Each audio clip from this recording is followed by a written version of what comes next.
Good evening and welcome back to another edition of Beyond the Backstage Pass. I am your host, Vince Edwards. You may know me from Sound Image Productions, and we've got a couple closed roadie groups on Facebook, one called The Backstage Pass and another one called Death by Loadout. With me tonight, here to my right, is the one and only Captain Kingpin co-host, Cal Thompson. How you doing, brother? Not too bad. How about yourself? You like how I spiced that up for you? Yeah, I like the mispronunciations. Through this year, I've really gotten to know your mispronunciations. So many people are bothered by it, and I love the outcome. You're totally cool with it. Oh, I love it. It's part of the chemistry. You know, I roll How like many that. times have you called Rob Scoville? Who, Bob? Bobbert. Every time. How many times? Every single fucking time. Because he loves it. He loves it when I do that. And so, you know, and I just want to keep him happy. He's a good friend. You know this. And so, Bobby Boy, he's going to really love that one. Bobby Boy. Bobby Boy, Schofield. No, he's doing good things. He's, you know, still doing his triathlon stuff. And he's sitting over in Arizona super pissed off because we got a failed government and a bunch of crazy shit going on. We do, but we got gigs coming into the door. Tell us about it. What's going on? Well, we got Paulie, one of our former guests, is a drummer in a band called My Heavy Memory. We're looking forward to doing some recording here on our live stage. That's so, Paulie from Studio Instrument Rental, SIR Paulie? Yeah, you got it. Yeah, you got to give him all of his credits, man. I mean, to me, that's the thing he really murders it at. And his band's great, so that should be fun. Yeah, so I've just been taking some time on the SXO. I think next week, really dial in a show file for him and go through what we need to get everything on board. Get a nice finished product for him. So what's your goal? You're going to try to actually make it sound good? I'm thinking so, yeah. That's pretty sweet of you. Is it just because you're close with Paulie? Is that why you're going to try to go different than the way you normally make it? Yeah, All right, definitely. sweet. Well, appreciate you. I think you... A little less hate and a little bit more coffee. You know? It's early in the day for us. Haven't got all the worms worked out yet. You know, you usually got 4 or 5 more hours. Well, you got your hair dialed today. Is it so okay? You're Did it looking come good. out? Because fucking when I got on the set earlier, man, it looked like something hit me with a rock on the head. You're looking good now, brother. Am I still shiny? A little bit. All right, We well, just you know, fed him we- chicken, so his head's a little shiny.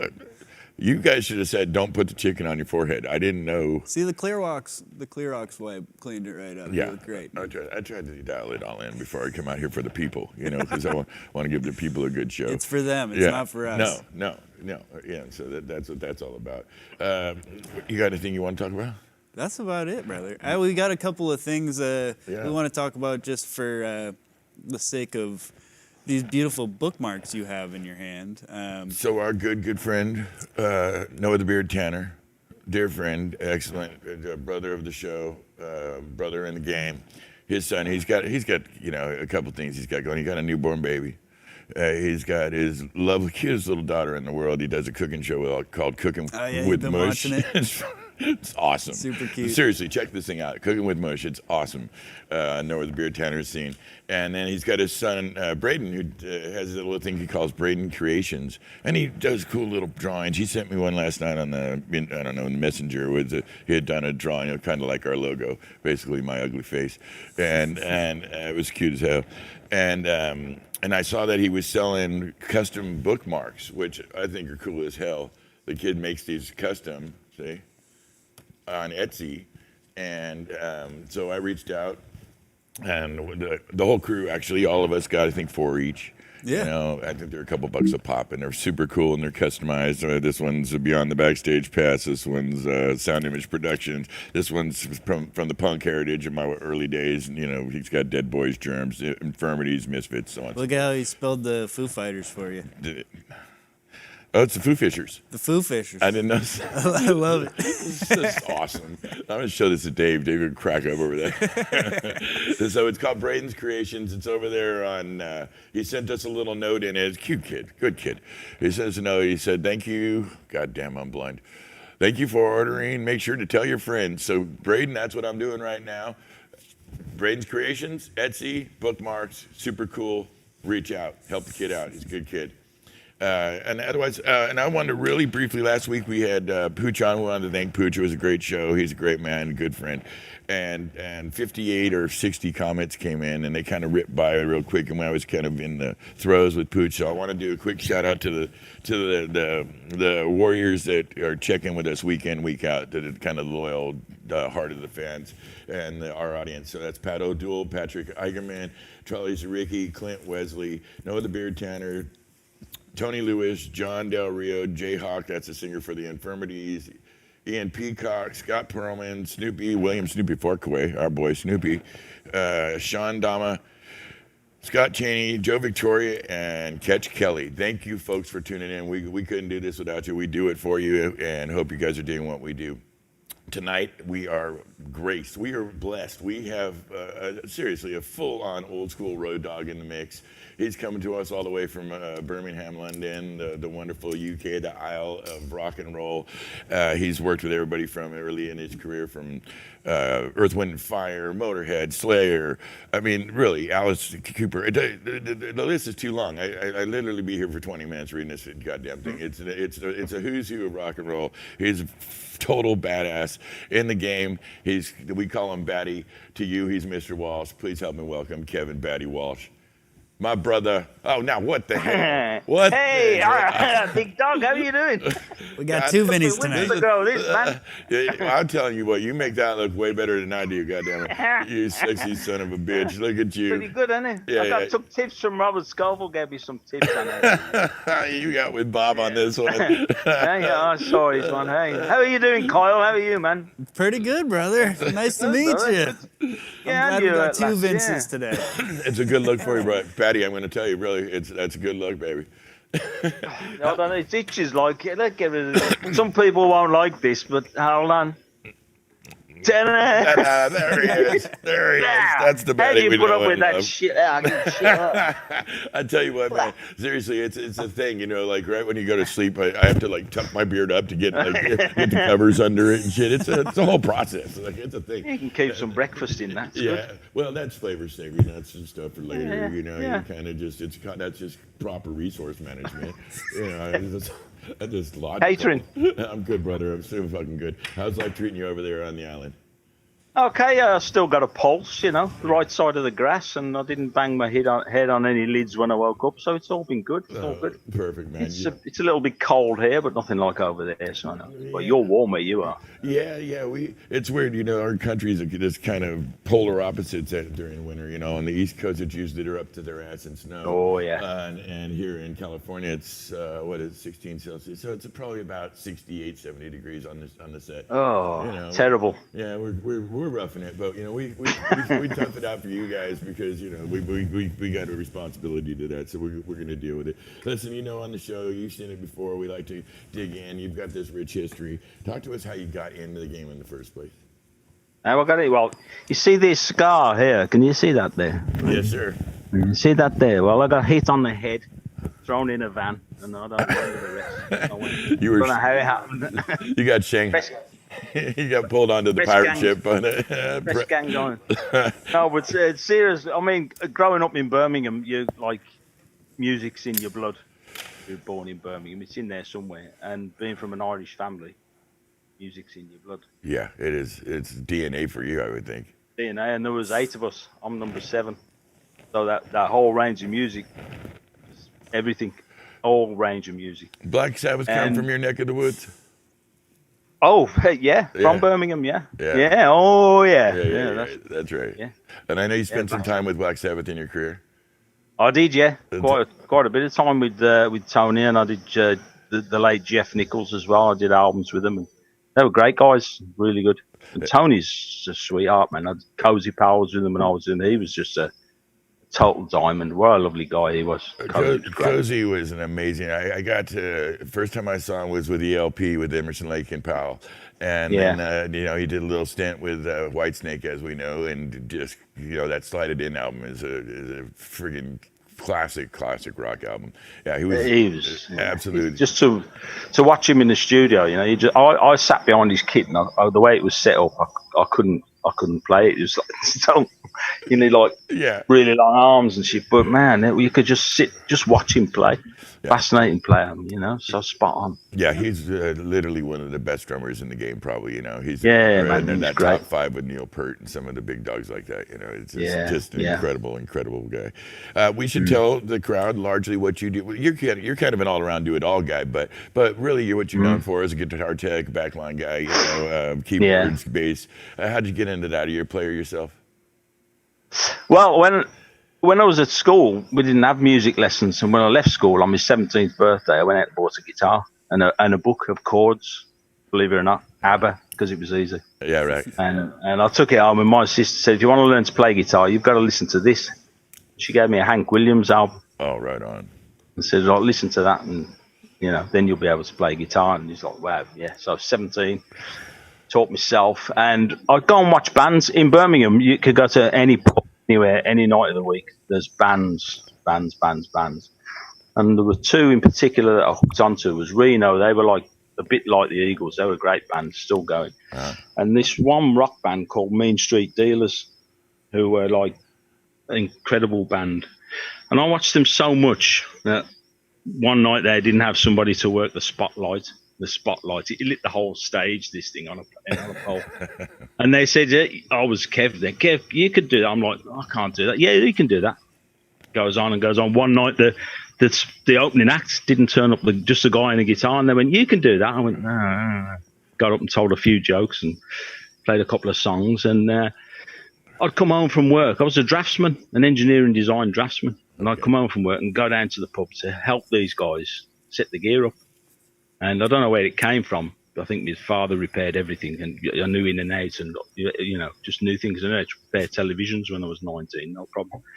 And I'd go and help the dealers, and there were two guys, Brian Evans and Pete Russell, Pete's still about mixing bands now. Pete's a great engineer. Yeah. And one night they said, "Do you know what backline is?"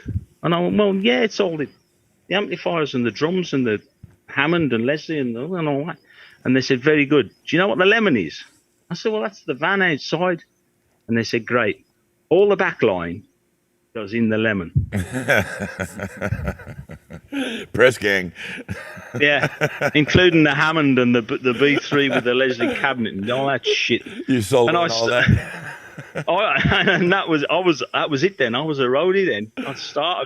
They gave me the start, and I still speak to Pete to this day. Brian left us a couple of years ago, bless him. Yes. And those are the 2 guys that put the gear in the van. You know what you're doing. And they taught me loads of stuff. I've got a lot of time from still, Pete's great. And when they disbanded, the keyboard player went off, and he went and joined Ruby Turner. Mm. So he said, "Hey, you know how my gear goes, so come and join." Ruby Turner band was like drums, bass, 2 keyboards, 2 guitars, saxophone player, and 2 backing singers, Jackie Graham and Mo Birch. And I did that, and they had a guy called Pedro doing their sound, and he taught me a lot of shit, and I did the lights.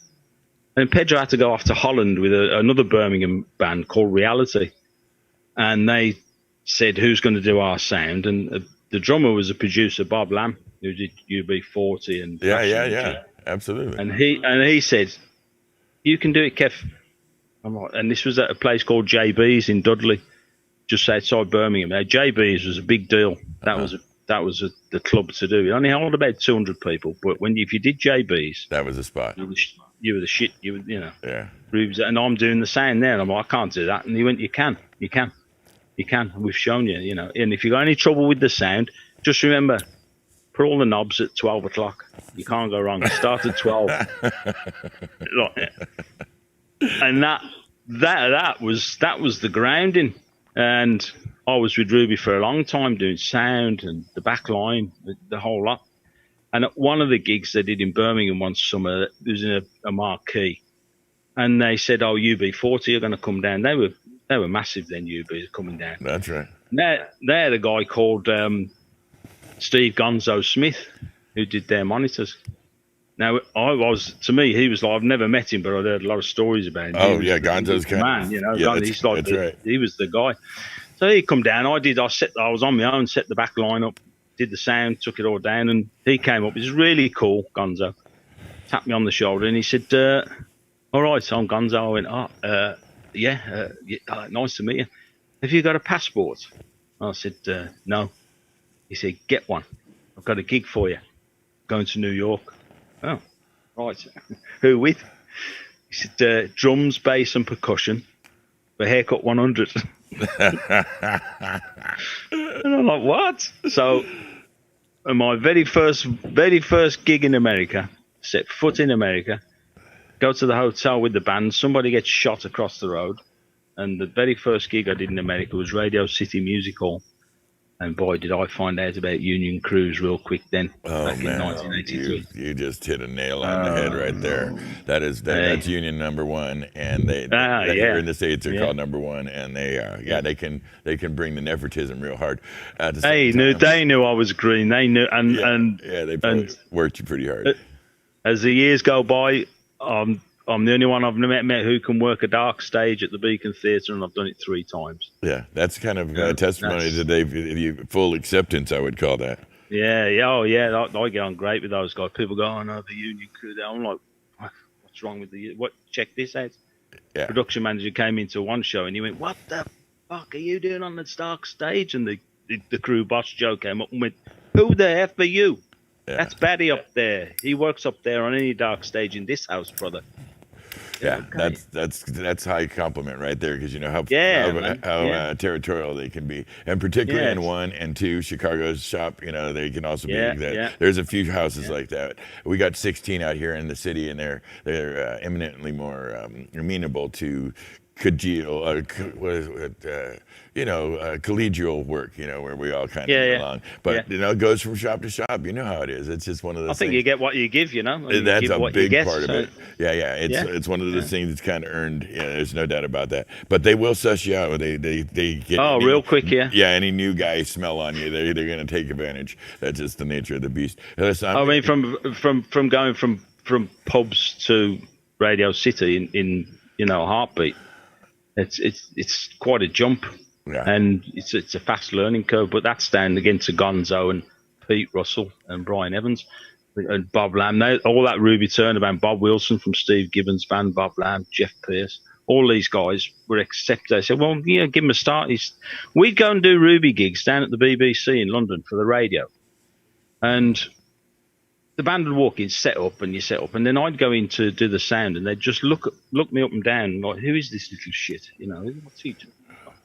And the Alexis Corner the great blues man, walked into one of the shows, and he was like, "Oh, how are you, Batty? Oh, you're not doing the sound, man." I went, "Well, no, these guys are a bit," and then he went, "Do you know who this guy is, man? This is their sound engineer. He knows all about this stuff." Yeah. And they all fall. "Oh yeah, anything you say, Alexis, anything you say." Kissing. I said, "It's okay, really." He went, "No, man, do your stuff, because they're a bit up themselves anyway." So it sounds like he kicked the door open for you. Sometimes he did, but I look back on that and think, well, then I was only 23, so I could see those guys, BBC engineers, don't you know, looking at me thinking, "Who's this? Who let the kid in? Who let the kid in? Who let the Well, have you got some tea with you? Have you, chap? Or what? Yeah, right. Hey, listen, I get it. But I want to dig around into your history. You got so much of it, Batty. You know, it's 42 years of amazing history in the rock and roll scene. So I'm going to jump around a little bit and not go in chronological order. Right. I want to talk to you about probably one of the biggest tours of the day that you were out on. It was the Hysteria tour with Def Leppard. What was that like? Yeah, that was fun. That was great, man. That's where I met. Like 18 months, that thing. That was. I only did the UK bit and a bit of the Europe, but that's where I met Rob Scoville for the first time. Yeah. I was out doing the opening act, Tesla. Mm. There was something else. Tesla were great, man. Yeah, very strong band. And, great band, and I did Frank's guitar and his keyboard setup, and the Def Leppard setup. That was an eye opener, because they were so professional, all that crew. Yeah. They had everything. They had a room at every gig where there was a guy in there, the boffin, and all he did was repair stuff all day. Yeah, that's keyboards and drum beats, and I was like fascinated. There's a guy on tour that just does that. You know, take anything into and he'll repair it.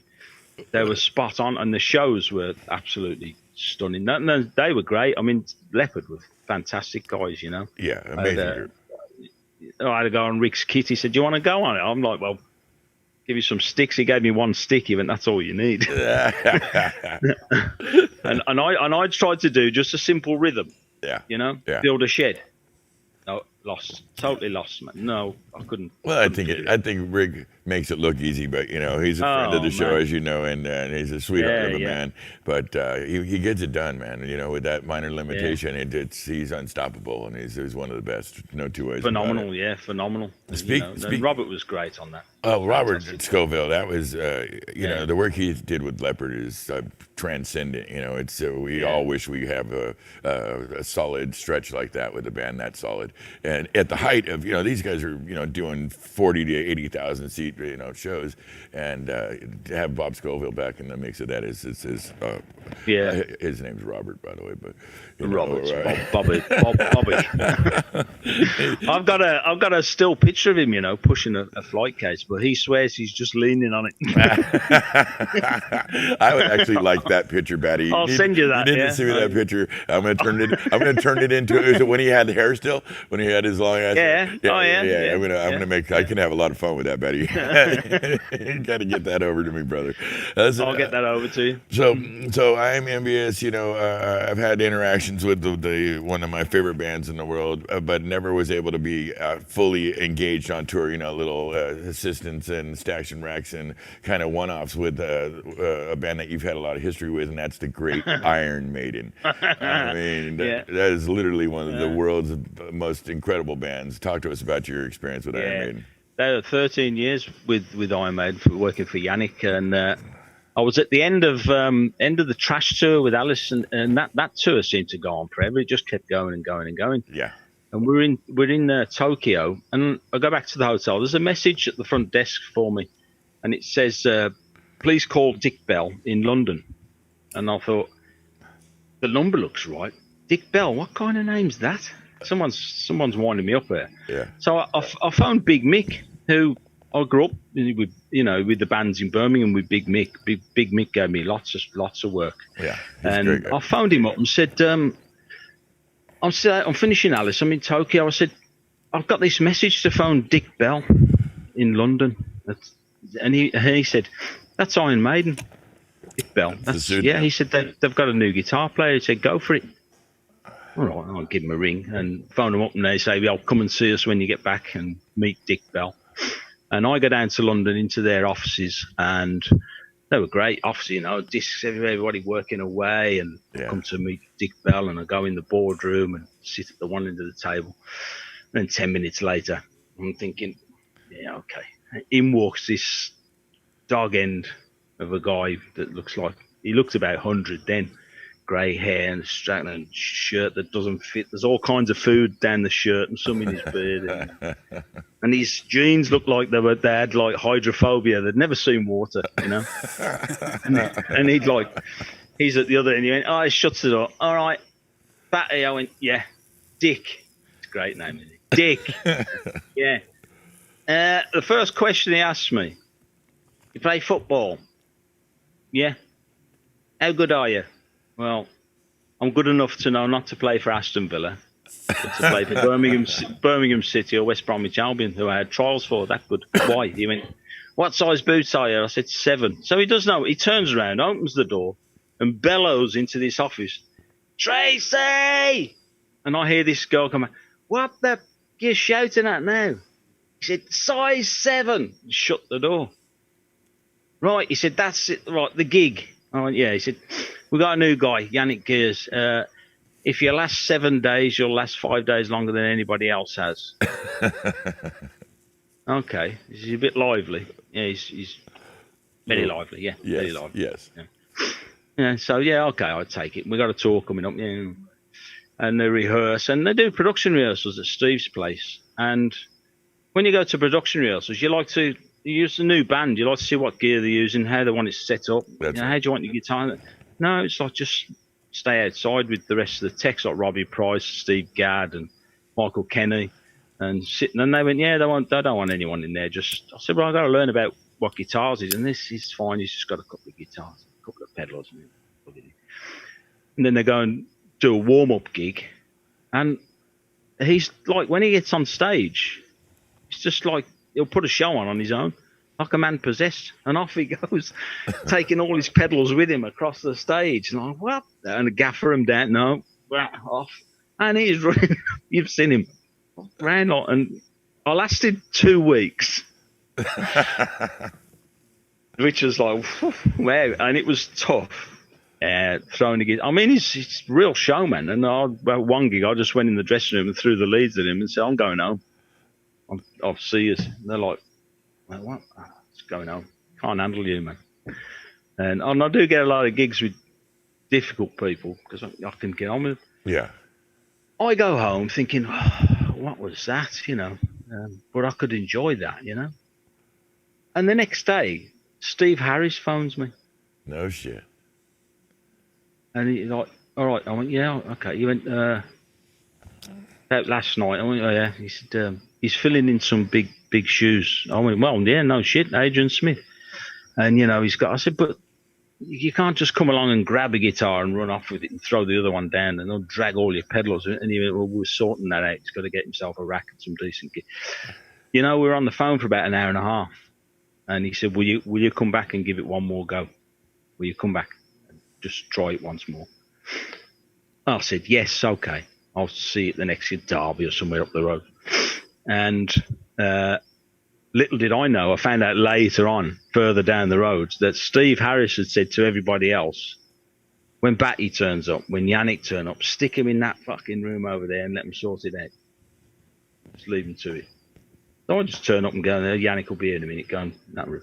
He turned it up and we're in the room. Now, it would be wrong to say what we said, but there was no shouting, no anything else. We came out of that room, arms around each other, and off we went. 13 years. Oh, that's a fucking me. 13 years. All it took was for him to tell me what he wanted, and for me to say, you need to do this, you've got to stop just grabbing guitars off stands and running around tangling your leads up. Yeah. We've got to communicate. Work together. And you know what? At that 13 year, he could. I noticed with Yannick, if something went wrong or something went off, he would panic a bit. And if he looked at you and you were panicking as well, he'd panic more. Yeah. Yeah. It'd be a big nasty whirlwind between the two. So he'd look over at me and I'd say, no, it's all right. Yeah. Sort it. And I'd sort out whatever it was. And he 13 years with him taught me one thing: never panic. Just be cool. You know? Be calm, stay in the moment, and sort it out. He'd only have to give me a look, and I knew what was up. If he'd just look at me, I knew what was wrong, and I'd know how to fix it. Yeah, but that takes a minute, but that's a sweet spot to get into with you. It's great. Yeah, great, man. Yeah. And he doesn't do any. He got a rack with effects in. He doesn't do any of that. He doesn't want to be tied down to run over to his mic at a certain time and hit a pedal. Yeah. So you got to do that for him, which is, you know what? I always wanted to do that anyway. I always wanted to be the guy at the side. Yeah. Never on stage, pushing all the buttons and doing all that. You know. Right. So you're popping the switches for him. I would, yeah. I was in the element. That was awesome. Great, man. Yeah, everything, even at the end of a song when he turns around to tune up, you mute, and you know. Right. And he, and then I got into a thing with Michael Kenny, who's Steve's tech, and he plays the keyboards. Right. I'd just look at Michael. If Yannick broke a string and I was having to push buttons, Michael would take that guitar off me, whip the string off it on the workbox, and it'd be ready. I'd hit buttons and go back and finish it off. Oh, that's perfect. Real, like, yeah. Or Michael would come and take care of the buttons, and I'd go and swap strings. A real partnership on there. Well, no, easily one of the most professional crews in the game. I mean, you know, it's like a Swiss watch. Yeah, you couldn't ask for better. I know you've done a lot of work in charity shows, helping folks out with your talents. And I was looking through your stuff, and I noticed you had done some stuff with Jeff Lynne, one of my favorite artists of all time, and George Harrison. You lucky son of a bitch. What was that like? That was great. I mean, I still can't believe I worked for a Beatle. Yes. Yeah, what the hell? Yeah, a lot of us don't have that one on our resumes, brother. No, and then 20 years earlier, I got that little picture that you might have seen on Facebook with the Beatles guitar when I was about 4, you know. And just 20 years later, there I was. Yeah, you pinch yourself like working with the great George Harrison. He was a sweet well, man. I mean, all the people I work for, he to this day, is the only one that I could say I was gobsmacked at when I saw him. I was speechless. Yeah, no, And it was very. It's not the well, I was still young there, 24, something like that, and I saw him and it was like, wow. Well, what happened was they were doing a charity show at the NEC, and there was Robert Plant on and Ruby again and Dido Sound, and I got a call off one of my pals, Colin. He said, Jeff's guitar tech plays rugby and he's broken his fingers. So I just want you to come out and take care of his guitars. He'll do all the equipment. I said, just take care of the guitars, string them up and stretch them out and make sure they're cool. Sure. Yeah, I went out, and they come along. Jeff was great, real nice. And there all day with this gold top thinking, this is like, Jeff, this is great, I'm loving this. Yeah. The crew were fantastic, real professional again. And before he went on, I said to go in the dressing room, I've done Ruby's sound. I'm going to, Jeff, do you want your guitar in here or on stage? And he's got his back to me doing his hair, as you do. And he said, leave it in here, Batty. He said, can you get a guitar for him? And he points behind me. And when I come through the door, I looked behind the door. Sat there is George Harrison. And I turned to Jeff Lynne and go, real, it's just cheese. I went, he's a Beatle. And I turned back, I went, you're a Beatle? He's a Beatle. And awkward George moment. Was great, he laughed and he went, well, I used to be like, Yeah, right. I said, I'm sorry. He went, it's all right. I said, what would you like? And he said, Scotch and Coke would be great. I can fire you up with that. And it was at the time he'd done Shanghai Surprise with Madonna. Oh, right. Handmade Films, which was his company. Yeah. And he told me a few things about how his day had been with Madge. Shall we say, we'll leave it there. Yeah. And I said, what would you like to play? And he said, anything with 6 strings on that's almost in tune, that'd be great. Telecaster, he went perfect, There was... And we go on and come out. Oh, and then I end up going up to the bar in the gig with Jeff Lynne, George Harrison, and the girl behind the bar. She stopped and she said, I know who he is. Who are you? No one, but they're paying. Yeah, a pint. Right. Well, there was a period there where, traveling Wilburys, and prior to that, because, they were big fans of ELO, and they were both big fans of Harry Nilsson. So they would tool around in this little, they'd come into America and hang out down at the Rainbow Room and get up to some serious 3 and 4 day runs that were just like epic, just like totally insane. They get Mark Hudson with them and then go out and go crazy for 3 or 4 days and turn up missing. Excellent, wonderful experience. I can only imagine. When we on Coop with my road father, Dancer McCulloch, the grouchy old. He used to run the system up with Full Moon Fever, and I'd learn to play a song every day, every time we ran the. And I just said to him the one day, I said, this sounds like ELO, some of this. And he said, do you know who's produced it? And I said, no, you went, Jeff Lynne. Jeffrey Lynne, that's right. I'm like, well, I didn't know. He said, yeah, that's why. Well, the word on the street is that the Full Moon Fever are leftover cuts from the Wilbury sessions. So that's just stuff that they took. Right. And of course, Jeff Lynne is friggin' prolific. ELO. Genius, he's literally he's right up there in my book with Lennon and McCartney as a writer. And some of the stuff that he's come out with as ELO is extraordinary. But they had and of course Tom Petty was a big part of that mix and that energy. And then they kind of dragged in Orbison and Dylan to kind of just fill in the spots to have the old pros on the team. But it was really largely an effort of Petty, Lynn, and Harrison. And you can really hear it in the music. You're not wrong. And, he's like Jeff Lynne when he does he's like all about the Beatles and Phil Spector, and he's like, I can't believe I'm working for, like the Beatles, man. I'm working for, and I'm thinking, I can't believe I got Jeff Lynne and one of the Beatles. Yeah. I'm working for you both. Yeah. That's a great place to land. Not bad at all. What about working with Slayer? Now, I know you had time. I've worked with Slayer, Kerry and Tom. Kerry can be a little bit of a handful, but he's he's extraordinary. No, sweetheart. Yeah, you got the magic touch. It's some leprechaun. What's that? I think it's probably down to probably just being honest. That's all. Yeah. Well, how he's super picture shy, and I always take Yeah. pictures when I'm at work. I get my shit all dialed in, and I'll sneak around and taking a few shots. And Yeah, you take some great shots. Thank you, brother. And I have more pictures of of Kerry King flipping me the bird. I mean, I must have like 8 of them. Anytime he'd look up and he'd catch me, he'd be like, "Oh, fuck you, Edwards," and like, go back to work. That was our relationship. It was a sweet. I mean, we'd done. I was on Master of Puppets with doing Craig from Metal Church. Yeah. And I did some with Jason as well, because Eddie Kircher was otherwise engaged, and I just did a bit to help him out. And at the end of that tour, that was all. That was something. That tour was something else. Master. I mean, that's still my favorite album. That's Metal Church, by the way. I think a heavily underrated great, metal band. They were great. I enjoyed Metal Church a great deal. They were a lot of fun. They were great, man. First time I heard them was like with one on Master of Puppets. I was like, "Wow, these these are something else." Yeah, I mean, Metallica rehearsed in Birmingham in like 1982. We stood on the ramp at Concert Lighting, which was Big Mick owned that with Kevin Wilkins and Ian Whittaker. And on the top of the ramp, the one day, there's this little flight case, tiny little thing with Metallica written on it. And we were like, "Who's this, Mick? Who's these guys?" Like, yeah. That's the next big thing. They're the next big thing. We not thought no more of it. All them 5 years on, there I am on that tour with them. And at the end of that, it was a great tour of Europe. And Bobby Snyder was on that as well, production manager for Metallica. He's a dear friend of ours, Bobby. Yeah, he's just right up the road. He's a great guy, man. I'm trying to get level his fat ass on the show. He's resisting me. Batty, how do I get him on the show? What the hell? He'll see this. He'll come on. Last time I saw him, we were over at his house helping him move a barbecue. It was a year or two back. Me and my brother, and his dog bit my brother, and I got a little assed up. And, and I think Bobby's still a little mad at me for wanting to kill his dog.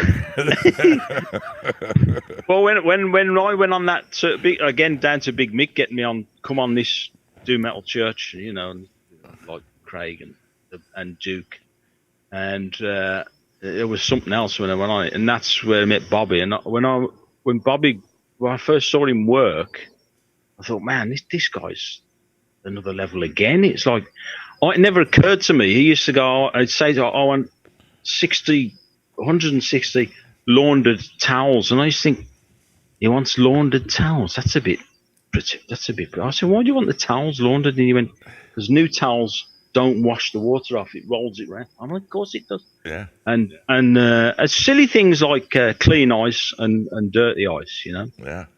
And I mean, Bobby was like a real education, Well, his attention to detail is legendary. Yeah. And he's not a man you want to be on the wrong side of. No. This is a guy that we go out to historically to Mother's Day together with his wife and our women, and comes over for Thanksgiving. So we have this other, but at work.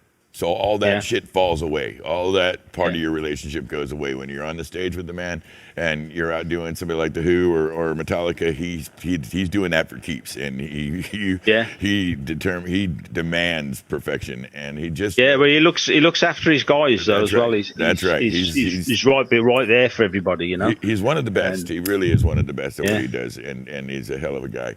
When we finished Master of Puppets, because Metallica had Big Mick from Birmingham, Paul Owen was from Birmingham, he was the monitor guy, and I was on that crew. And when we finished, it was Slayer were coming to England, and they were rehearsing in Birmingham. So it set him right, man. 600 WD-40 on the gold blocker shot, and he just said, "We'll keep you guys, and Batty you can do guitars." And Slayer, the rehearsal at Birmingham mode, we just come off Metallica, and Slayer came in, we had all the setup, and they started playing, and we all looked at each other and went, "What is this?"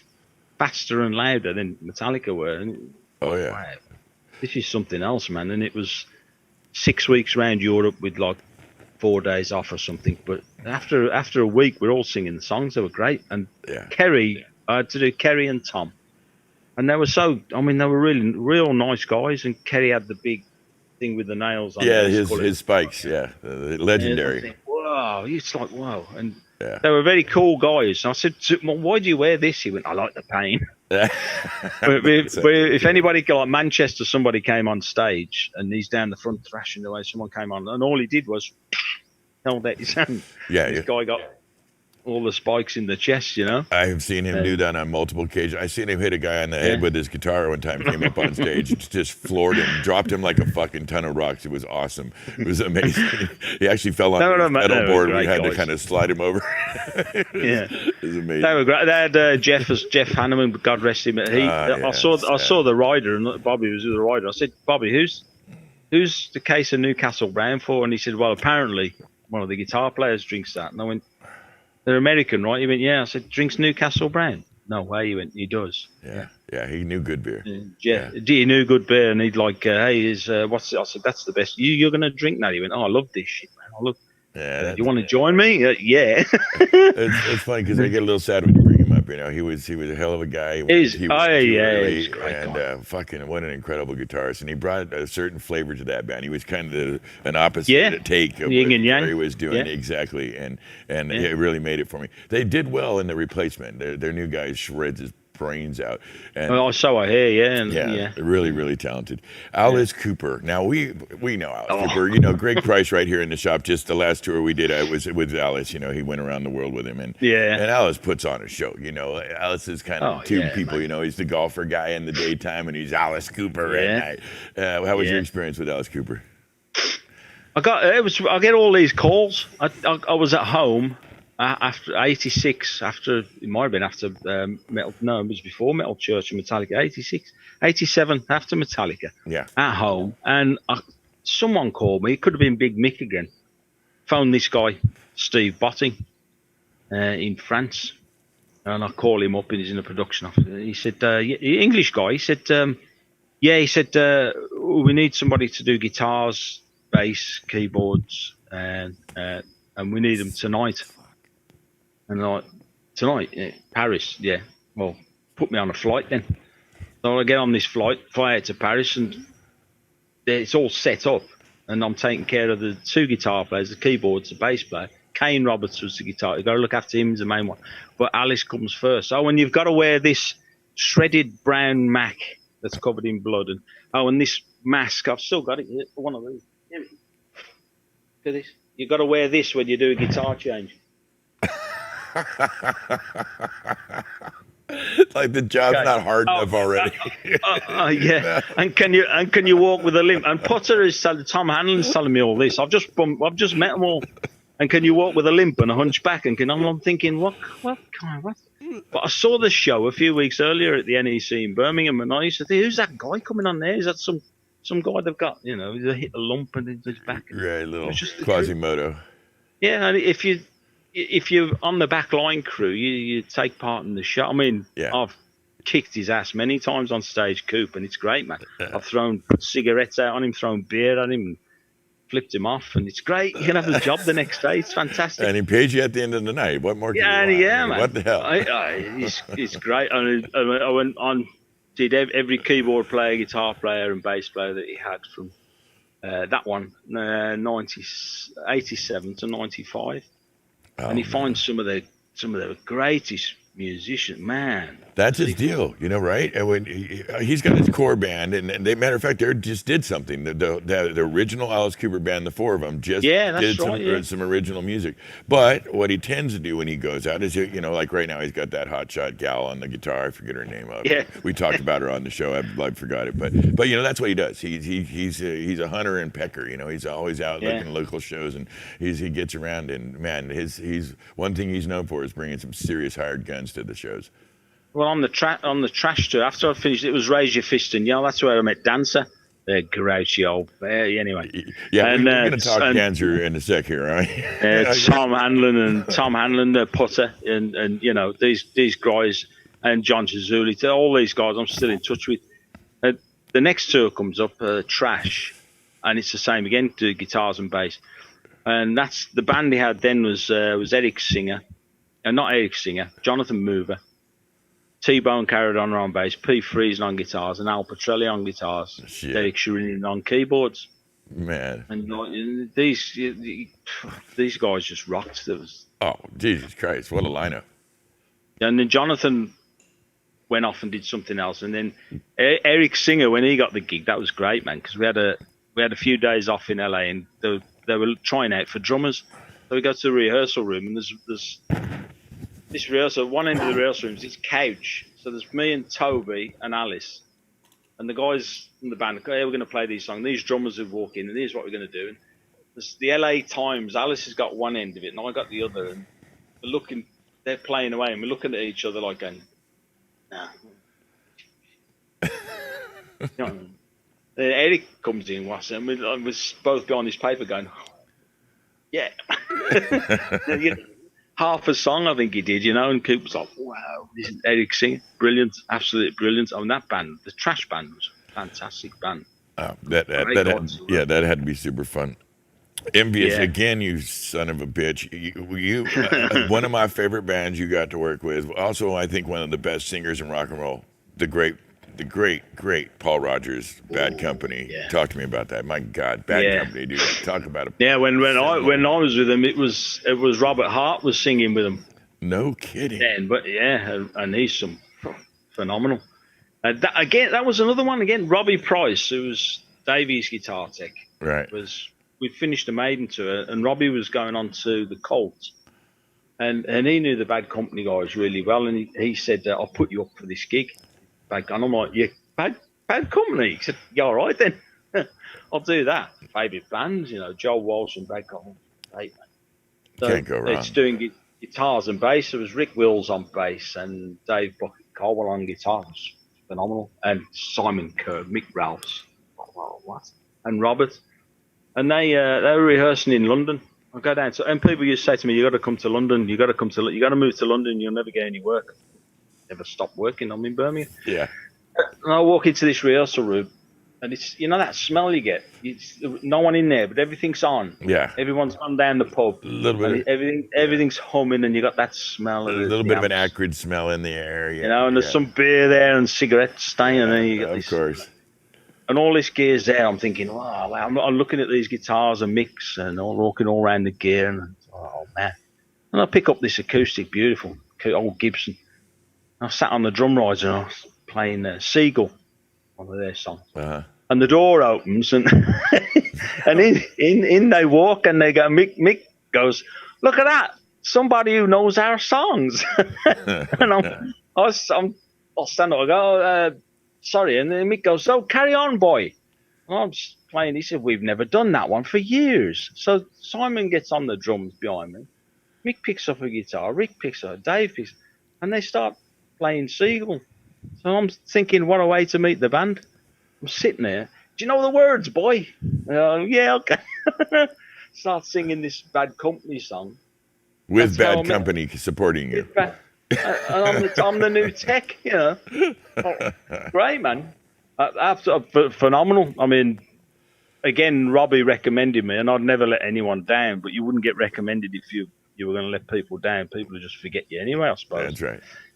And they were like, I did tours and albums with them, and oh man, they were a great band to work for. Really good.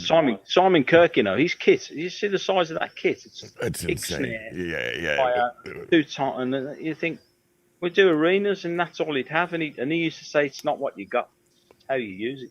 Oh no, and he's the epitome of that. Yeah. Oh, less is more when it comes to him. As simple as that. Yeah, he really knows how to manipulate and get the most out of a very standard rock kit.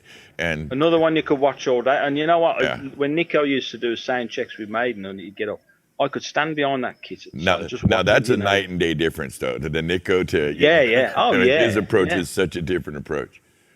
Nico's more jazz. His signatures, his timing is a very jazz. But if you watch him play the drums, you'll just be taken. He's fascinating to watch him play. Yeah, you can kind of lose yourself in that moment, just kind of fixate on that. Yeah, there's the rhythm, the way that it's a very fluid movements. Yeah, he's incredible. Yeah, great. And a sweet fucking guy. What, isn't he? He's got to be like 70 years old by now. Nico, I think he's about 100.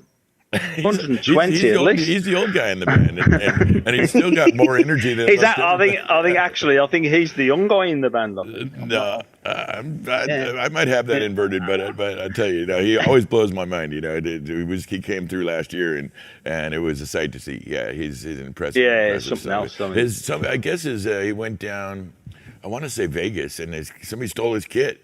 He got his he got his one of his kits lifted, and that was a big like to do for him. And I don't know how it got resolved, but yeah, you can imagine a 15-piece kit of Nico's out the door. That's not somebody scored real hard, kind of horrible. But where you gonna offload that? I've got a Nico kit. Well, guess what? I know one's gone missing. Yeah, fool. Easily identifiable. Let's say. The Iron Maiden, branding all over the damn thing. Working with Men at Work, was this during the when Men at Work were on fire? I mean, they had a minute when they were. That was with the back with the haircuts. It was the first gig in New York was Haircut 100 with Men at Work, and we went round. I love that band, and the singer was Scottish as well, so that was okay. And that's where I'd never seen 2-pint tins of beer, and that was on there, right? Foster's 2-pint tins. Right? That's the way to do it. Yeah, absolutely. Why fool around? Australians, they were great guys, man, and fantastic music. I'm with their studio guys, and they were brilliant musicians. And I'd seen them about 2 weeks earlier at Birmingham Odeon. I always thought they were one of the bands in whatever we'd call that, light rock of the time. Yeah. That really had positioned their saxophone work. It's such a tricky instrument to get in the mix, but when you get it right, Men at Work always had that dialed. Like their horn work was always impeccable. Oh yeah, a great tight band, really good band. Well, it's just session guys. I think they've just got together and let's go out and make a couple of albums. And, they're all back in studios now. Yeah, I'm gonna swing the curve all the way over from Men at Work to truly one of my favorite punk rock bands of all time, and it's Great Bodily Harm, GBH. Yeah. Oh my God! When that Charged album came out, City Baby Attacked by Rats, that was some shit. I was probably 15 or 16, and that came out. And they came, they had the big spiked hair, and they were like, it was like nuclear war watching those guys. They were fucking. Well, funny enough, I just got a message from Jock tonight saying with this picture of him with those massive spikes. Right. Saying this was at my child's school parents' evening. You go into a PTA like that. He said, I never got often. They didn't ask me back very often. I wonder why. I think it was probably by design. He dialed it in that way. No, he always had a thing. I remember. He would try to encourage American audiences to do the spitting thing, the kind of the UK spitting thing, and they couldn't understand it, so they would just start heaving beers at him. That's it, throw beers at him. Yeah, you know how they were, and they'd be batting them away with the necks of their guitars and shit. It was that's right. The Americans weren't very into it. Was over in Europe they were more into that, like Germany and things. That do this. I saw one horrible thing one night with Slayer with Tom. Singing away, and he was just singing kind of like Lemmy has his mic like this, and somebody just let one from the audience, a big old loogie. Yeah. That's. I actually saw him one night where somebody hit him, smacked out in the face, and it went down his nose. And for about 2 songs, it just hung off of the tip of his nose. Yeah. He didn't do any. I know it sounds really awful, but it was a punk rock thing. It's hard to explain it, and it doesn't really hold up in the modern context. But in 1982, 83, there was something to that, and it was kind of a sign of like, we're digging what you're doing. That's right. It wasn't good thing. It was a good thing. Yeah, it wasn't an insult like you imagine. It was like fan appreciation. It was, I don't know. Yeah. Explain it, but it was a definite thing. Listen, I know you've toured all around the world, and the EU right now is struggling with sussing out the new rules of Brexit and what's going to happen with it looks like a big pile of shit to me. But I guess it will hopefully get sorted. I know Elton John's behind trying to get use his leverage because the giant star that he is to kind of help get that worked out. It might make it very hard for American crews to be over there successfully. Well, it's funny you say that because everybody here is saying it's bad for us, but I thought the other day, no, hang on a minute, it's bad for American bands and crews as well because they're going to have to go to the same Europe that we're going to have to go to. Yes, sir. Yeah. And just before we came on, actually, I was chatting with Aidan Mullen, who's the guitar tech for Metallica, but Peter Frampton and all this, and he was saying Europe, wants somewhere. I said, well, when we get rid of COVID and we all get back to work over here, we've got this asshat thing now, Brexit. And there are companies here, big companies, transport companies, PA, sound, lights, merchandise, catering, everything, that really worried because Aidan was saying, well, how did we get on before that? We had carnets, and yes, we did. That's right. But now one of the differences is with the trucks, before you could go to Europe in your truck and tour Europe, and you had to stop at the East Germany. You couldn't go over there, but the rest of Europe you could. Yeah. Now trucks can go over, make 2 stops, and they've got to leave. That's it. They won't let you take the tractor out, replace the tractor, and just You take. no, you and your tractor have to leave. No shit. Yeah. And there's people like Fly By Night and Trans Am and all this saying, well, Yeah. we're screwed. We can move to Europe, but we're putting everybody over here out of work. Right. They're not all going to want to relocate with us. And that nobody's really looked into it that far. But it's merchandise, your T-shirts, you're going to have to pay the tax up front. Insane. Absolutely crazy. It's going to be it's not going to be like before we were in Europe. It's not going to be like that. It's going to be a lot worse. That's a shame. It's really a shame because it's one of the best touring markets in the world, and this whole Brexit thing, I don't think is far from what we can see from our side of the pond. It looks like that was very poorly executed and a big clusterfuck, frankly. And no thoughts at all, and then you got. So I know we don't do politics on here, but we got some MPs saying, well, the fish will know where the border is in the water. It's like fish are fish; they'll swim where they want. So, we're rock and roll. We'll step on any land that wants us, and we'll swim in anybody's waters. Exactly. And nobody owns rock and roll; it's everybody. So, something said. needs to be sorted out. And Elton John's hit the right note. Well, when Sir Elton John gets behind a thing, maybe I know you would get this, but from the American point of view, over there, he's got some pull. He can actually change things. He's and so fingers crossed that somehow this gets worked out between promoters, logistics folks, artists, and crew. Everything correct, Cage. I mean, a simple way of putting it is one time with Maiden, we were all coming into America. And Dick Bell, Dick Bell's a great guy. He really is. He's one of the passports for one of us there was something not right with it, but nothing major. Just something. And I think we were coming into New York, so it's it can be a little bit rough, and they try and wind you up, the customs people. Yeah. And this passport's, I can't let you in. You all have to go. And Dick said very calmly, he said, if you send us back, we're over here for 3 months. We've got truck companies, light companies, sound companies, bus companies, then T-shirt companies, and then at every venue that we go to, you have got security, hot dogs vendors, beer vendors, all kinds of vendors, everything in that gig. Yeah. So you're going to put all those people out of work all around your country for 3 months for an I not being dotted. Completely stupid. He went through the whole, and we're talking in the mid 90s. No, just to say to this guy, you send us back, the impact you're going to have on thousands of your countrymen for 3 months. The dominoes on that would be catastrophic. Yeah, it equals millions and millions of dollars in labor and work and vending and tax base. For everything. Us. Yeah.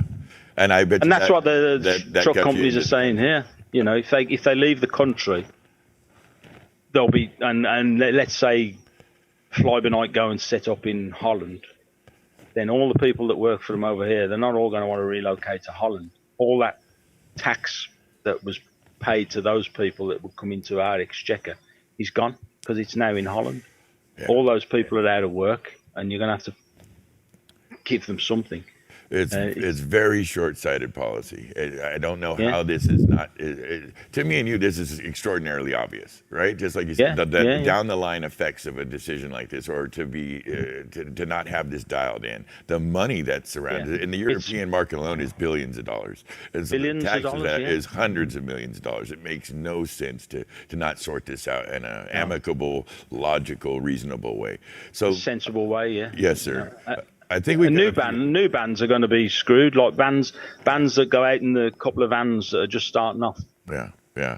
They're going to be screwed. It's going to be very, very hard for them to negotiate that. Yeah. I mean, there were already some limitations, like you said, the carnies and, and having to be able to understand that process. And international travel with a band is extraordinarily complicated on a good day. And to put any kind of more hurdles in there just is absolutely stupid. Hopefully in the next few months that we seem to have on our hands waiting to get all the inoculations and stuff in, that they'll sort that out, because there's a lot of bands waiting to go out, and get back. Oh, I mean, there must be bands that have, for the last 12 months, have been just writing material and perhaps recording it. Now they can record it in homes and things. And I'm sure there'll be an explosion of people. But the other problem there is that the people like us may have moved on. Because they've had to, Well, Batty, we run a pretty big operation here with Sound Image, and we know that we can see already that in our core folks, we probably got about 18% of them that have run off to go back to school or taken some kind of IT type position, because out of necessity. And it makes, some of these are the younger guys, some of the older guys are hanging out, but hopefully that will suss itself all out. I have a feeling what you said a minute ago about, when we come back, that the bands that have been sitting home generating new material, new content, plus the bands that were already booked in all the 140 shows and 80 tours we lost last year, that postponed those shows. So you're going to have those shows, the Motley Crue, Poison, Def Leppard shows, that stuff that's been pushed or disturbed, and some of these bigger acts that had to postpone until the ass into this year. Plus the new guys, that's a real thing. That's something so we're going to kind of have that doubled up. I feel like. There'll be some great work. I mean, like Aidan Mullen, he's taken a job in real estate because he's had to do something, and I'm sure he would come back to rock and roll as soon as it kicks off. And the likes of Peter Frampton and the Leopards will be looking for him anyway, I'm sure. And like you say, other people will have gone, well, I can't. I know there are people that are, there's the crew company in Birmingham, All Alliance, one of the biggest cruise companies in the country. Yeah, absolutely. They've just mothballed and they don't know what's happened to half the people. I'm sure people will come back, but there's going to be a lot of work. I think there's going to be loads of work, but when? Yeah, I feel like the ones that make it to the other end are going to be very, very busy. Yeah, I think so, yeah. And we may have to cover a couple bases, opposed to the normal lane that we find ourselves in historically. We may have to spread out a little bit. And, guys like you and myself, or Kyle here, or Mikey, we're up for it. That's who we are. We're roadies, man. The doors will go open at 8, and we will put a show on, and that's just that simple.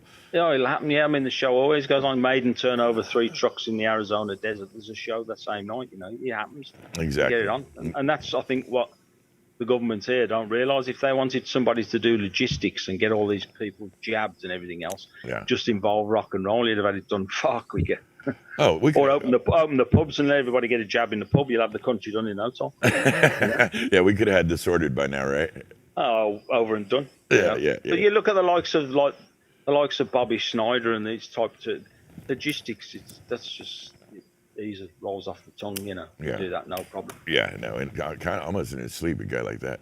No, we had Bell, a couple. fantastic. Oh, right, exactly. We had like some key guys in the right positions, and then the kind of stair step down positions that we fill. Yeah, I can't imagine we couldn't just knock it right the hell out. Here in America, we actually offered up our services in a way through Crew Nation and a couple others, and the country has yet to get back to us.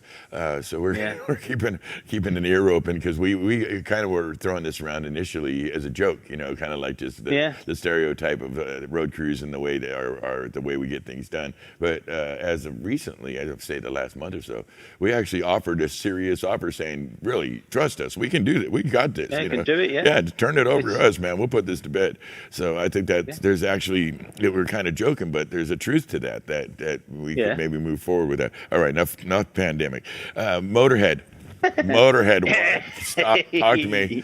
How are you being able to hear me, having worked for Lemmy and one of the loudest bands in the world? I mean, that's some brain damaging shit. Pardon? What? What? 2:30. Yeah. I met Lemmy in about 1983 with Pedro doing one of these gigs in London. We did a guy, John Caswell from Birmingham. And I was in awe. I was like, yeah, this Pedro would work for Motorhead. Pedro, Birmingham, has done the sound for Pope John Paul II. So that's where Pedro's. No shit. And Motorhead. Papal sound are we talking about here? He done Pope John Paul II. He did a tour of Italy with him. The sound, man. Yeah. Wow. And he said, when you see the Pope doing this on stage, he's like, I said, yeah. He said, what? He said he's turned those fucking side bills down. I mean, you sound for the Pope, man. I thought when he did that, he was saying, "All you Portuguese, get off my lawn." I don't know. Get off my. Hey, get off of my lawn. But yeah, Pedro, and then I got introduced to me, Pedro, and then on Operation Rock and Roll, which was Priest, Motorhead, Coop, Metal Church, tour, Dangerous Toys, and Motorhead were on that, and Lemmy's tech and Wells's tech was a guy from Birmingham again, Keith Evans, who worked for AC/DC. Right. Total badass. So it was great, real, and full of brummies everywhere. It was great, and he put me on to touring with Motorhead, and Lemmy's like, one of a kind. Yeah. And he was great. I mean, Lemmy was great. On his cabinets, he had those iron crosses. Yeah. Well, he was a huge World War II memorabilia guy. I mean, he loved his memorabilia. His collection was insane. One of the days, I would set the gear up, and they were kind of loose. And I thought, I'll tighten them up. They're going to fall off. I kid you not. They came in for a sound check, and he did the usual thing. Just walked up to the amp, puts his hand all the way across the knobs so they all turn. And he starts thrashing away, and he stopped. And he walked over to the one set of cabs. And he stopped, and he walked over to the other set of cabs. He stopped, and he went, "Who's tightened up the fucking crosses?" I said, "I have." Fucking undo them again. It's part of me sound. Yeah. That was a great impression of it. That sounded like actually. That fuck me across. Yeah, he had a fucking crosses. Yeah. He used some Stoker. And the story of it's legendary now. The story of Tater. It's a good friend of mine, Tater. I know he's you guys. Yeah. He was on that operation, and he was doing monitors for Motorhead, and he was.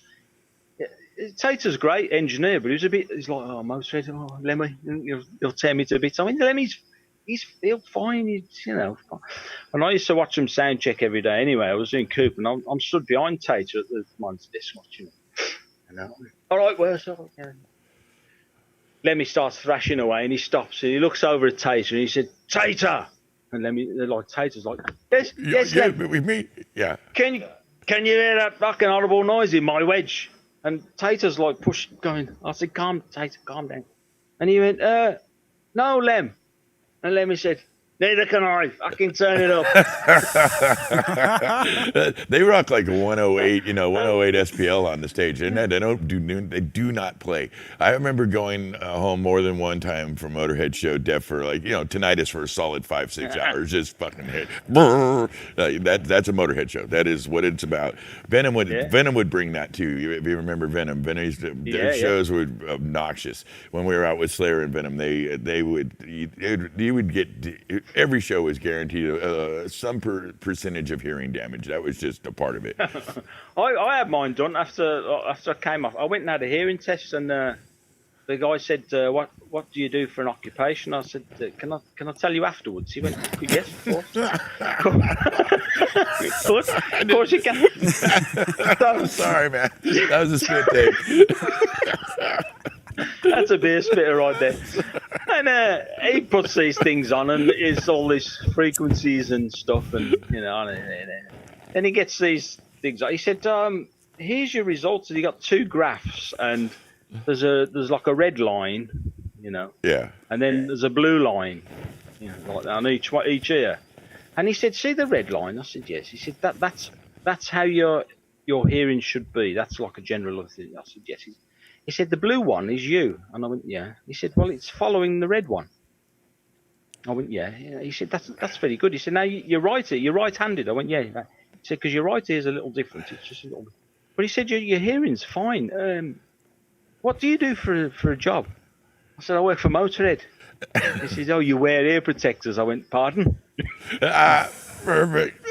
Mike, I never Mike, you got to crack up out of that one. That's perfect. yeah. What? Yeah, no, that's a classic What? Yeah. line. But I mean, with Lemmy, I worked for Lemmy when I wasn't working for him, and he on a Maiden tour. It was a festival, so Motorhead were on it.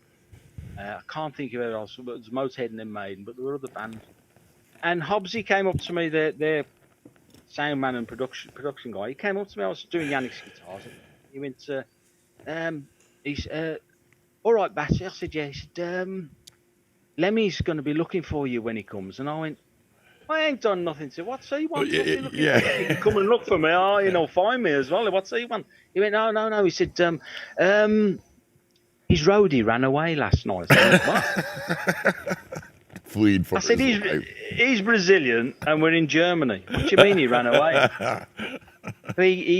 At 2 a.m, he got off the bus and run away. We don't know where he is. I said, well, you obviously didn't give him enough beer then, did you? Or enough whatever. Yeah. I said, so what you're saying is Lemmy wants me to do his guitars for the rest of the tour. Yeah. Yes.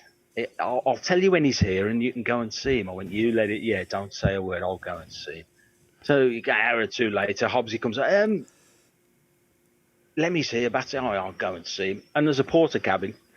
Right. And I thought, I don't know if you guys know Blackadder, but there's a guy called Flashheart in there who's the real Flash, you know. Yeah. And he kicks doors in.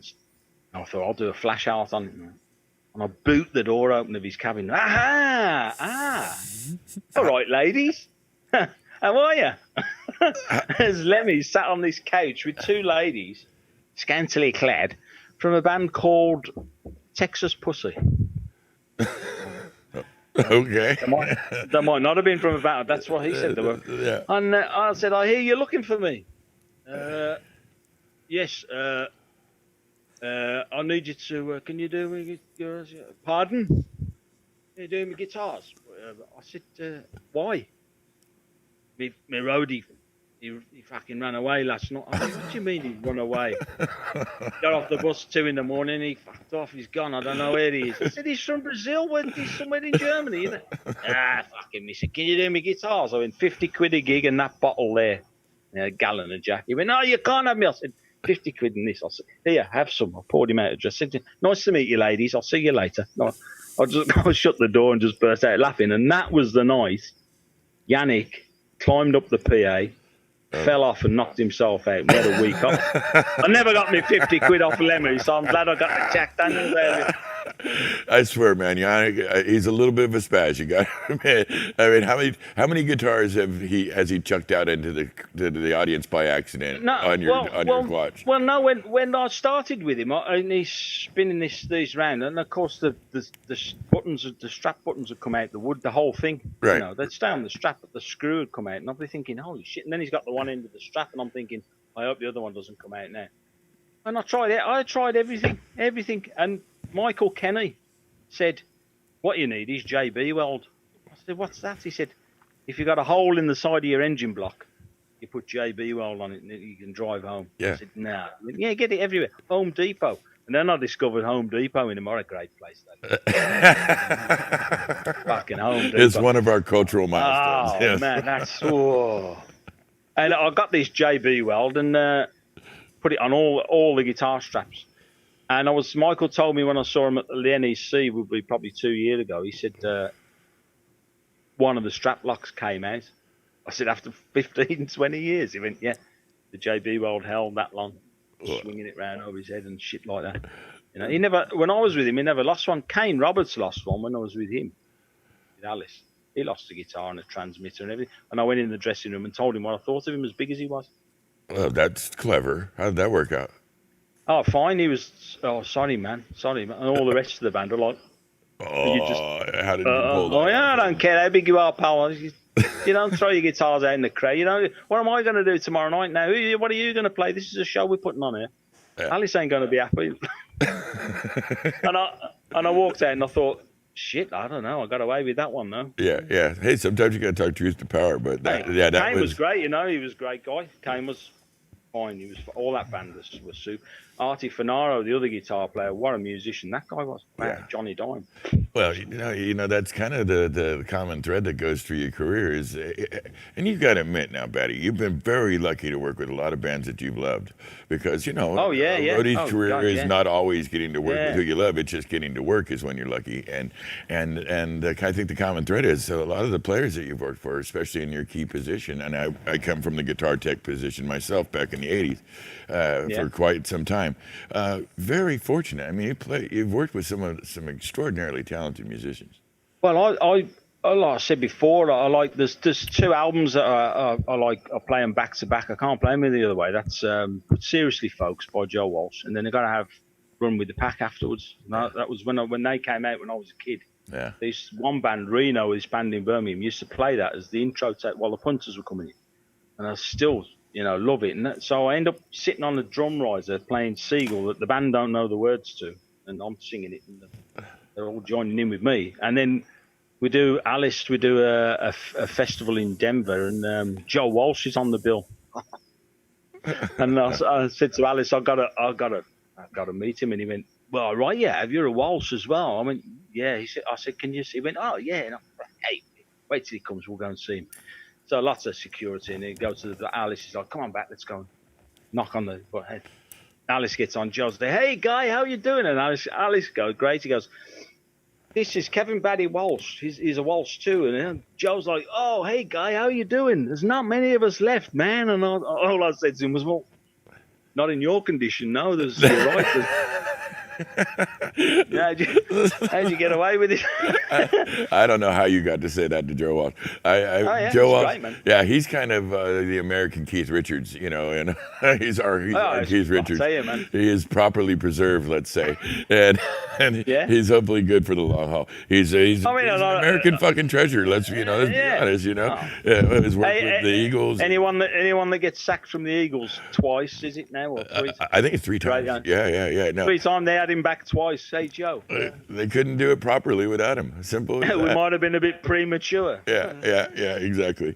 Listen, my brother, you've been doing this for a minute. You know the game. You know the history of the world tours. This isn't some regional gig for you. I know you've been paying attention to the news. What do you think the future of our industry holds? Well, I think we touched on it earlier. We do need to get this COVID out of the way. My niece is a nurse, and she's a cardiologist. Bless her heart. Back last year, they took her off that and put her on putting the tubes down people's throats. Oh, that's rough. Look after your own hearts. And they were struggling for PPE. Well, last year she didn't got anything. I just found out today that she's doing that again, and now she's got it now. Oh, damn. I'm sorry, Batty. Thank you. I mean, but it's worrying, but it is real. I think we're getting the grip of it in this country now. Yeah. It's been not very well dealt with, because when you look around the world, Australia, Vietnam, Laos, Malaysia, all those countries over there, what they did, I think they eradicated. We just suppressed. Yeah. New Zealand's had some good luck, or some good outcomes. South Korea's had some good outcomes. Yeah. I said last summer, people would like Pete Russell and that. They was saying, we need to work, and we're going through when we thought it would be. And I honestly said to them last summer, I said, I think it'll be 2023 before we go to a Glastonbury type thing, or an NIA type 25, 30,000 people. Yeah. And they were like, "You really think it's going to be that long?" I said, I think it will. And I hope I'm totally wrong, but I don't think I'm too far out. I hope it's next year. But it's with us, and we got to deal with it. The only thing it's got in common with the flu, as far as I'm concerned, is it's here. That's it. Oh yeah, that flu comparison's horseshit. And we got to deal with this thing now. It's here. You just got to deal with it. Maybe have a shot every 6. I don't know. But it's the industry with that, and over here with Brexit, has been screwed. It's been, and something that really gets me, and I think I put it on Facebook. Europe and Britain and everybody else if there was a natural disaster tomorrow, God forbid, somewhere on the planet, who are the first lot of people that step up and go, yeah, how much money do you need? Let's do a concert. That's right. That'd be us. It's rock and roll. Yeah. Rock and roll. And Europe haven't thought of that. And I just put something on Facebook saying, well, when you get a natural disaster in Europe, then don't come looking for us, will you?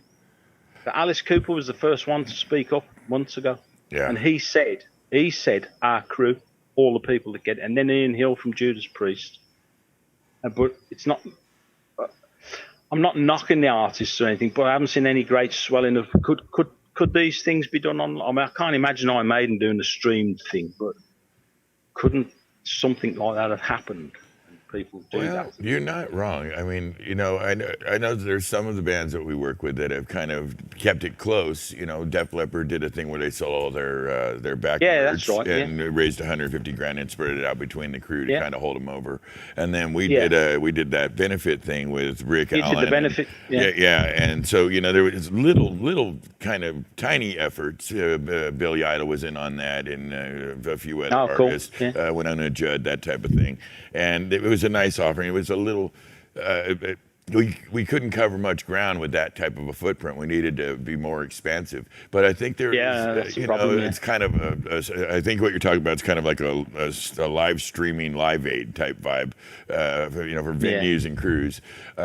Maybe I guess it depends how long it stretches out. Now I'm hoping what your thought on this is absolutely wrong, and that we'll be out sooner. But I couldn't agree with you more that we shouldn't come out too soon.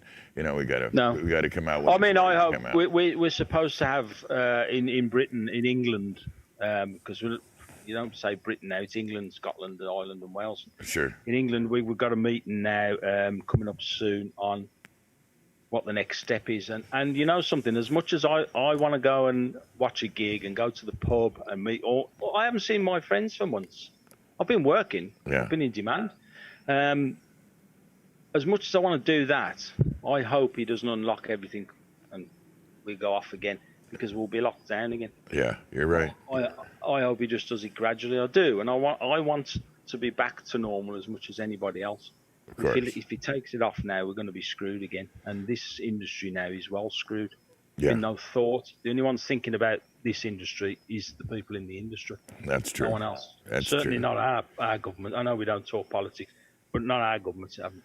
Well, maybe we're a victim of our own successful ability to hide ourselves from the people, because that's not part of the show, and we never wanted to be part of the show, but now it's kind of important. No, that's right. You know, I never wanted to. I said to you earlier, I never wanted to be on stage. I wanted to be that guy at the side when something went wrong. That's right. You'd look for him and look, there he is, and he puts it right, and that's it. You're gone again. We're the firefighters. We put the fires out. You know, that's who we are. Listen, my brother, it was an absolute delight to talk with you, to have you on the show. We very much appreciate you coming in with us, being here, sharing your experiences. You are, in fact, a badass, and we got mad respect for you, brother. Oh, thank you. You know what? I'm stoked to even think of asking someone like me. I'm thinking, why would you want me on? They must be running out of people. False humility. You know you're a badass, man. Your career speaks for itself. We love you, brother. Oh, thank you for coming on. That's where you're welcome. And when this is all over, I'm coming over there for a weekend. I'm going to take Kyle out for a proper beer. That would be awesome. We look forward to that. I'm going to take out you for a proper beer as well. And Mikey. Thanks, Mikey, in the back there. Yeah, Mikey said, it's been a real pleasure. It's been a real pleasure. Get some JB Weld on that desk as well, by the way. I will. In fact, I actually have some over on the other side of the building. I'll do it just because, from your words to the top of the desk, a new inclusion. Thank you, Batty Walsh. You be well, my brother. Thank you, guys. You stay safe over there. America, stay safe. And, let's get through this. And, by the way, before I go, one last final thing there, Vince. Yes, sir. Call each other. Don't be strangers. You're not wrong. Reach out. You're not wrong. Reach out, because that day when you think, I must call so-and-so, and then the next day after that you hear something that you don't want to hear. This is something we preach about on this show. You couldn't be more right. Reach out to your brothers. You never know when it's not hard now these days, Vince. We got look at you. You're over there. I'm in Birmingham. We're like 6,000 miles away. Here we are. Yeah. It's very good advice, and I suggest everybody take Batty up on that. Thank you, Batty. You be well. Girls and guys. Kevin, Batty, Walsh. Stay safe. Thank you, brother. Be well.